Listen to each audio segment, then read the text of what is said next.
welcome to Off My Shelves. In this episode we're going to be looking at Absolute Batman, The Killing Joke, the 30th Deluxe Anniversary Edition by Alan Moore and Brian Bolland. And yeah, let's get underway.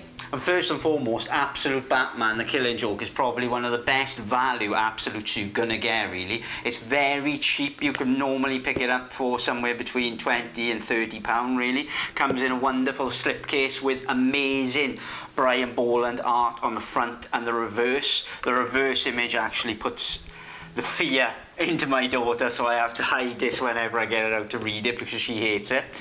But also, the book itself has got brand new art by Brian Bolland on the front and on the reverse. It's obviously absolute size, so when you compare it to a trade paperback, it's got all the normal absolute size differences in height and width and all that, and comes with a ribbon. But if you've never read Absolute Killing Joke, then this is a perfect opportunity really to get on board with it. It does also come in many other formats. It comes in a trade paperback and it also comes in a deluxe hardback. Now this is an old version of my deluxe hardback that I had and upgraded to this version, and why I upgraded was for a few different reasons. The first reason is the size and scale of The Killing Joke. I wanted to appreciate this very good and unique Batman story in oversized format, as always. I seem to be always saying that. But also this book does something that's similar to Batman Year One in terms that it shows two different colorized versions of the same story. So the first part of the book takes in the modern colorization of The Killing Joke, and then the second half takes in the older colorization, the original colorization. But before I get into all of that, if you've never read The Killing Joke, it is an amazingly wonderful, well, tight, taut story. It's only just over 50 or so pages long. It's quite short, but it is really a strong Batman story. It falls weirdly into Batman continuity nowadays as well, because the idea of this book back in the day when it came out was to give a slightly detailed origin of the Joker. And the whole idea is he escapes from Arkham Asylum early on, and he hatches a plan to send Commissioner Gordon insane, and the idea being is that he wants to prove to Batman that anyone under certain circumstances, extreme circumstances, could be pushed over the edge like he was when he became the Joker. While that storyline is going on and going to different extremes, there's flashbacks in it to the Joker as a straight, normal human being that's a comedian that's going about his daily life but having a very bad time. He has a wife, he has a life, he has a child on the way, and all of that goes horribly wrong and he ends up becoming the Joker. And so that story is told simultaneously to the story of Gordon and Batman trying to chase down Joker to get Gordon back, really. The artwork in it is by Brian Bolland, and if you've never experienced or read any or seen any of Brian Bolland's art, then you are in for a massive treat, because he is exceptionally talented at creating comic books. I mean, seriously, this book does some amazingly wonderful stuff with panels. I mean, if you look at the two bottom panels on page 15 of this, for example, when you get down to it, you've got one side of the flashback and he is then talking to his wife about a subject, and then almost it transitions into the same structure but Joker in the modern day, but his wife has been replaced by the shape and face of a clown, and his reflection in the earlier panel in the mirror is now replaced by a reflection of the Joker.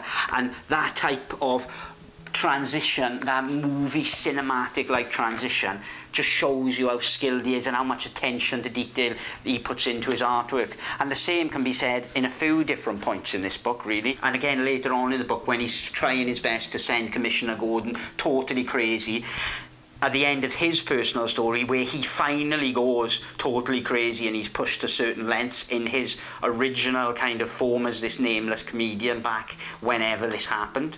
And then the very next panel shows Commissioner Gordon with the exact same body and hand gestures, same shape, same despair running through his body, and he's mirroring what the Joker is doing and what the Joker was doing in his last moments before he went totally insane and lost his mind, really. And one of the other things that he does, which is astounding really, is when Batman is looking for Commissioner Gordon, he doesn't at this point know where he is. And this is a slight spoiler, so if you don't want anything spoiled at all, skip ahead ahead a few minutes or seconds, but he has created this kind of haunted house that is showing Gordon different images to send him more and more insane as he goes along, really. And the way he shows the transitioning of him going in and out and round in this, while also showing the Batman searching, is just genius. He literally shows him going through the haunted house and seeing all this imagery of his daughter and other things to send him crazy. And then on the next page he shows the doors opening again and Batman searching for him.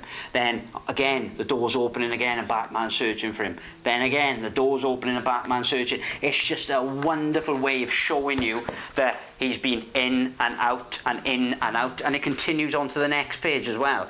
And this is the ones that we see. Who knows how many times Gordon is sent through this kind of vision of his own hell, through this haunted house, really, over and over and over. But it's done so well, just purely by the art as well. And I know Alan Moore's scripting is insane, and his scripts really do kind of lay down the foundation and groundwork, but they really did come together and create something very special in The Killing Joke, because it is such a tight story. You can read it in about half hour to an hour and it's all gone, really.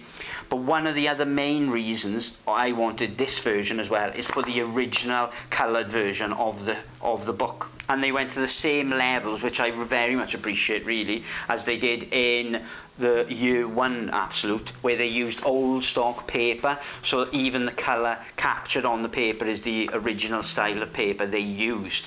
And so the colouring, when you compare the two colouring, is polar opposite, really. It's totally and utterly different experience on every level.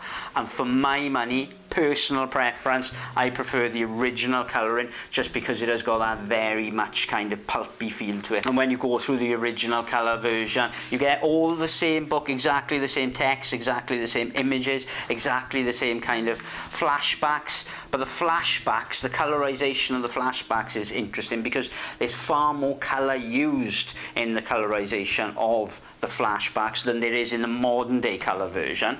And why that is who knows, they made that kind of creative decision, but there's certainly far more colour spread through the flashbacks than there is in the previous ones. I mean, if you just look at the pages where he's sitting down and having meals and drinks with the gangsters that are convincing him to do various crimes, they're all coloured, whereas in the modern colorization, they're all very much black and white, and only the shrimps and other things come in with the colour, really, and the bag containing the Red Hood mask and things like that. But with all that said and done, the original colouring is certainly what pushed me over the edge to buy this, and I got this for an absolute bargain price. So I only paid, I think, £16 or £17 for it. It was stupid cheap, brand new. And again, hopefully you guys can pick it up, because it is well worth it. I mean, you can get a deluxe version of this fairly easily and cheaply for £7 or £10, fairly easy, and that's well worth it. But keep in mind, you only get the recoloured version in the deluxe version. You don't get the original colour pages as part of that package. The other thing you get in this book as part of the overall package is the scripts as well, and sketches. So you get various sketches by Brian Bolland and various covers at the back, as well as the scripts, and they, as anything with Alan Moore, are super hyper detailed in every way, and they go panel by panel. And seeing the original pencil work by Brian Bolland is beautiful. I am never a massive kind of extras guy, really, but certainly I will definitely go through the extras in this.